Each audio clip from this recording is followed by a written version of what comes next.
दोस्तों, संजय सिंह, मनीष सिसोदिया और महुआ मैत्रा के बाद अब ईडी ने प्रियंका गांधी को गिरफ्त में लेने की कोशिश में जुटी हुई है। प्रियंका गांधी पर मनी लॉन्ड्रिंग का केस चलेगा, लेकिन ईडी ने जो चार्जशीट जारी किया है, ये चार्जशीट जो आपको इस वक्त दिखाई दे रही है, इसमें बड़ा खुलासा भी हो गया। बीजेपी सरकार ईडी को अपने इशारे पर नचाने की जो कोशिश कर रही है ना, उसमें खुद सरकार और ईडी बुरी तरह से फंस चुकी है। प्रियंका गांधी के साथ क्या होने जा रहा है, क्या प्लानिंग बीजेपी कर रही है, सरकार कर रही है, ईडी कर रही है, बताएंगे आपको इस वीडियो में, तो वीडियो को अंत तक देखिएगा। नमस्कार, स्वागत है आप सभी का देश नीति पर।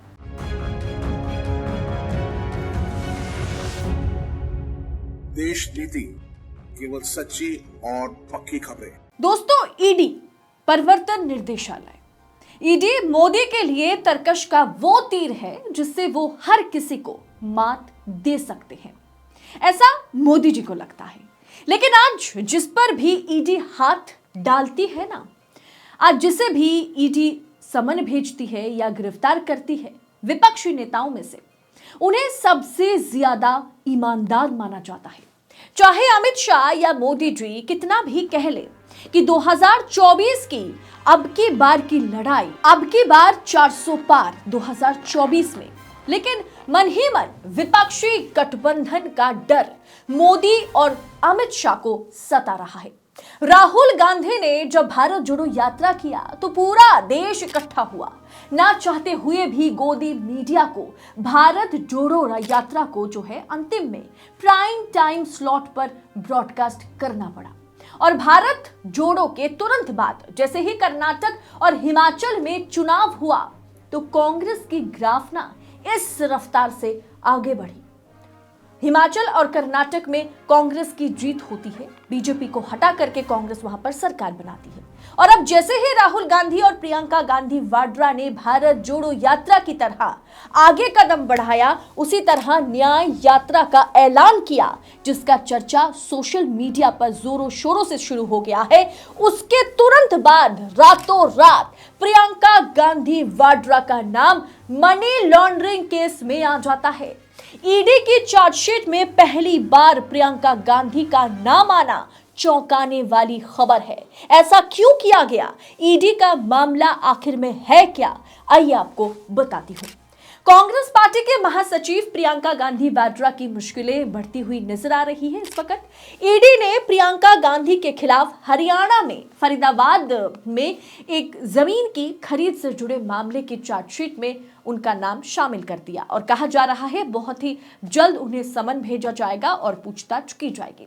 उनके पति रॉबर्ट वाड्रा का नाम भी चार्जशीट में शामिल किया गया। हालांकि प्रियंका का नाम और रॉबर्ट वाड्रा का नाम चार्जशीट में बतौर आरोपी शामिल नहीं किया गया। उनसे पूछताछ की जाएगी और उनका जो है उनकी जांच होगी थोड़ी बहुत, आरोपी के तौर पर नहीं। कांग्रेस नेता प्रियंका गांधी का नाम provision of money laundering act से जुड़े एक केस की चार्जशीट में दर्ज किया गया है, लेकिन आज वो आरोपी नहीं है। कल अगर बातचीत में ईडी को कुछ मसाला मिल जाए तो वो उसे आरोपी में बदल भी सकती है। दोस्तों, प्रवर्तन निर्देशालय ईडी ने बताया कि रॉबर्ट वाड्रा और प्रियंका गांधी वाड्रा ने दिल्ली के रहने वाले रियल एस्टेट एजेंट के जरिए हरियाणा में जमीन जो है खरीदी है। इस एजेंट ने एनआरआई बिजनेसमैन सीसी थम्पी को भी जमीनें बेची। यह मामला फरीदाबाद में जमीन की खरीद से जुड़ा हुआ है। जानकारी के मुताबिक साल 2005-2006 के बीच फरीदाबाद के अमीपुर गांव में HL पावा प्रॉपर्टी जो है, प्रॉपर्टी डीलर जो है, उसके जरिए रॉबर्ट वाड्रा ने करीब 40 बाई 8 एकड़ जमीन खरीदी थी, जिसे दिसंबर साल 2000 में उन्होंने पावा को ही वापस बेच दिया था। इसी तरह प्रियंका गांधी वाड्रा के नाम पर भी इसी अमीपुर गांव में जो है साल 2006 में अप्रैल महीने में उन्होंने भी एक जमीन खरीदी थी, जिसे फरवरी 2010 में पाहवा को ही वापस लौटाया गया, बेचा गया। सूत्रों के मुताबिक पाहवा थम्पी का बेहद करीबी है। अमीपुर गांव में थम्पी को भी जमीन पाहवा ने ही खरीदवाई थी। सूत्रों की माने तो ईडी की चार्जशीट में पहली बार प्रियंका गांधी वाड्रा का नाम जो है वो आया। सीसी थम्पी और सुमित चड्ढा के खिलाफ चार्जशीट में प्रियंका गांधी के नाम का जिक्र किया गया। जांच में पता चला कि रॉबर्ट वाड्रा और थम्पी के अलावा प्रियंका गांधी ने भी फरीदाबाद में जमीन खरीदी थी। और अब इस बीच संजय भंडारी के करीबी थम्पी और वाड्रा के बीच के जो फाइनेंशियल कनेक्शन है उसकी जांच के दौरान ये खुलासा हुआ। इसी के चलते रॉबर्ट वाड्रा का नाम सामने आया या उनका नाम जो है चार्जशीट में शामिल किया गया।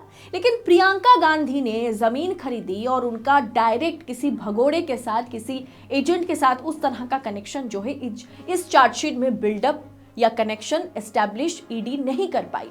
ईडी का कहना है कि रॉबर्ट वाड्रा और थम्पी के बीच करीबी रिश्ते हैं। दोनों व्यापार करने के अलावा भी कई काम मिलकर करते हैं। यह मामला भगोड़े जो हथियार डीलर है संजय भंडारी से जुड़ा हुआ है।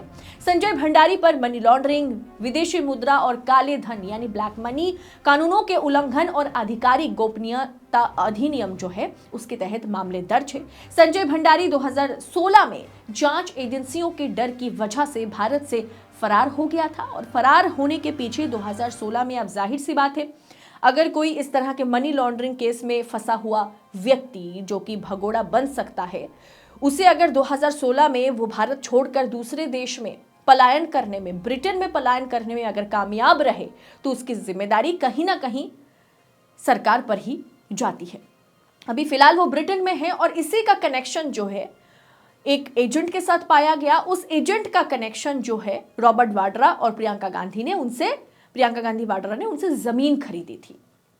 और इस बीच दोस्तों चार्जशीट में प्रियंका गांधी का नाम क्यों आया उसका खुलासा चार्जशीट में उस तरह से नहीं किया गया। सिर्फ इतना कहा गया कि थम्पी से जो कि एजेंट है उनसे जो है प्रियंका गांधी ने जमीन खरीदी थी, प्रियंका गांधी के नाम पर जमीन खरीदा गया था।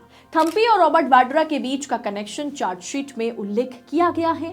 थम्पी के साथ संजय जो है जो कि भगोड़े साबित हुए, जो कि मनी लॉन्ड्रिंग केस में फंसा हुआ है, काले धन ब्लैक मनी केस में फंसा हुआ है जो अभी ब्रिटेन में है, उसका कनेक्शन पाया गया।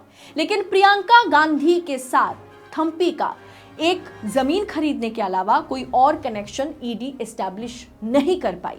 क्या ईडी को जो अपार शक्तियां दी गई है, ईडी सभी जांच एजेंसी से ज्यादा शक्तिशाली है, इसका ईडी मिसयूज कर रही है या ईडी से मिसयूज या ईडी से ये सारा खेल सरकार करवा रही है? वजह क्या है कि सिर्फ विपक्षी नेताओं के खिलाफ या उनके परिवार वालों के खिलाफ ईडी सीबीआई इस तरह से जांच चला रही है। आज भाजपाई विधायक ने कर्नाटक के पूर्व सीएम येदियुरप्पा पर 40,000 करोड़ घोटाले का आरोप लगाया कोविड के दौरान। क्या ईडी या सीबीआई इसकी जांच करने कर्नाटक पहुंची? जवाब है नहीं।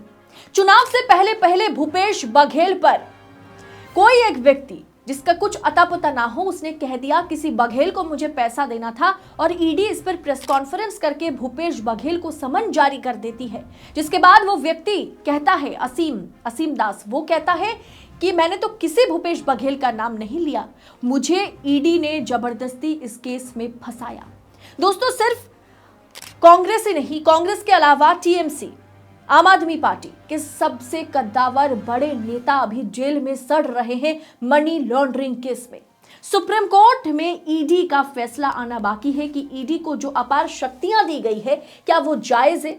सभी जांच एजेंसियों में ईडी के पास इतनी शक्तियां क्यों है जिसके चलते ईडी किसी को भी कभी भी किसी भी वजह से बिना नोटिस दिए, बिना कारण बताए उठा सकती है? क्या ये शक्तियां जो ईडी को दी गई हैं वो जायज है या नाजायज है? इस पर सुप्रीम कोर्ट से फैसला आना भी बाकी है। ऐसे में आप समझ रहे होंगे कि कहीं ना कहीं प्रियंका गांधी वाड्रा को, रॉबर्ट वाड्रा को शिकंजे में लाने की कोशिश ईडी से सरकार करवा रही है। आपको क्या लगता है इस पर? आपकी महत्वपूर्ण टिप्पणी आप कमेंट बॉक्स में हमारे साथ शेयर कीजिएगा। बाकी इस पूरे रिपोर्ट पर आपकी राय और साथ ही साथ अगर ये रिपोर्ट, ये वीडियो आपको पसंद आया होगा तो आगे इसे फॉरवर्ड करें, लोगों तक पहुंचाएं, शेयर करें अपने परिवार वालों से, अपने दोस्तों से या पॉलिटिक्स में दिलचस्पी रखने वाले इंसान जो भी आपके दोस्त होंगे उनसे शेयर करें। और साथ ही साथ देश नीति को सब्सक्राइब कीजिएगा, फेसबुक पेज को फॉलो कीजिएगा और आजाद मीडिया को, स्वतंत्र मीडिया को अपना भरपूर सपोर्ट दीजिएगा। बहुत बहुत शुक्रिया। जय हिंद, जय भारत।